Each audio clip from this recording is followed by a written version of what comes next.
ये आकाशवाणी लखनऊ है।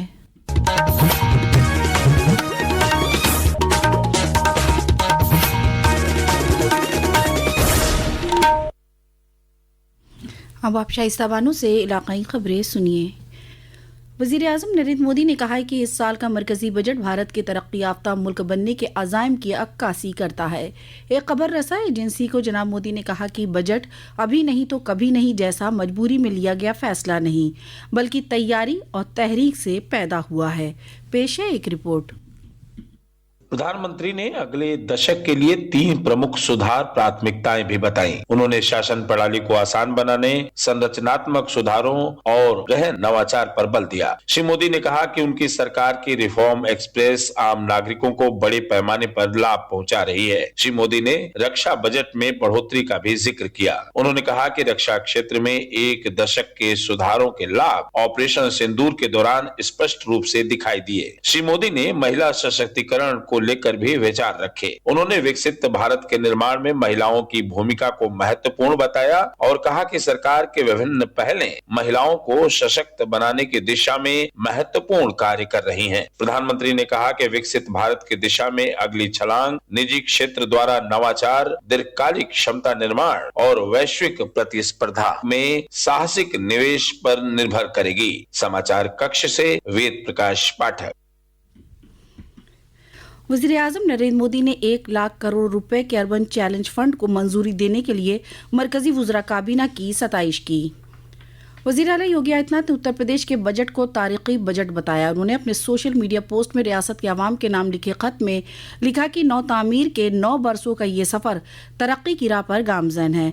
इन बरसों में रियासत ने इंटरप्रेन्योरशिप, इख्तरात और बुनियादी ढांचे को मजबूत बुनियाद रखी है। उन्होंने लिखा कि मुझे यकीन है कि ये बजट आपकी नई उमंगों को पूरा करने का जरिया बनेगा। गुज़िश्ता बुध को उत्तर प्रदेश का बजट वज़ीर मालिया सुरेश खन्ना ने पेश किया था।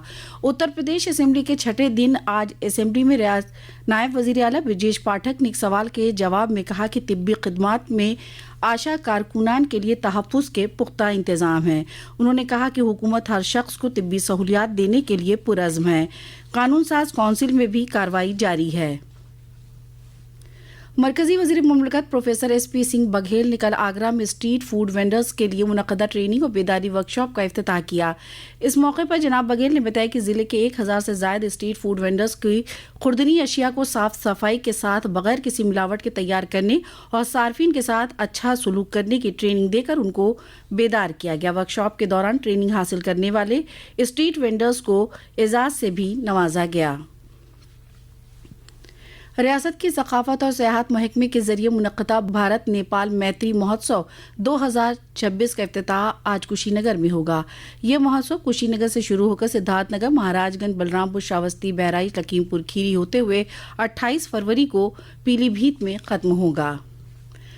लखनऊ मेट्रो की जानिब से QR पर मबनी टिकटिंग निज़ाम लॉन्च किया जाएगा। ये सहूलत शुरू होने से मुसाफिर घर बैठे भी टिकट बुक कर सकेंगे। लखनऊ मेट्रो के तर्जुमान ने बताया कि मुसाफिर लखनऊ मेट्रो की official mobile app, ticketing vending machine और टिकट काउंटर के जरिए से QR टिकट आसानी से बुक कर सकेंगे।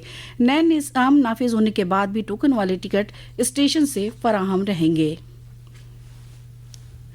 ICC T20 वर्ल्ड कप में भारत ने पाकिस्तान को 61 रन से हराकर सुपर 8 के लिए क्वालिफाई किया। पहले बल्लेबाजी करते हुए भारत ने 20 ओवर में 7 विकेट पर 175 रन बनाए। 176 रन के हदफ के जवाब में पाकिस्तान की पूरी टीम 18 ओवर में 114 रन में सिमट गई। उत्तर प्रदेश की वज़ीर मुमलिकत बराए खेल गिरीश चंद यादव ने T20 क्रिकेट वर्ल्ड कप में टीम इंडिया को मिली कामयाबी की मुबारकबाद दी। उन्होंने कहा कि टीम इंडिया ने ये साबित कर दिया कि ये सबसे बेहतरीन टीम है। महकमा मौसमियात ने आइंदा 4 दिनों में कम से कम दर्जे हरारत में 2 से 3 डिग्री सेल्सियस इजाफे के इम्कान जाहिर किए हैं। महकमे के मुताबिक मगरबी उत्तर प्रदेश में कल और परसों कहीं कहीं हल्की बारिश के भी इम्कान हैं। इसी के साथ आकाशवाणी लखनऊ से इलाकाई खबरें खत्म हुई। अगला बुलेटिन दोपहर 2 बजे FM पर नश्र किया जाएगा।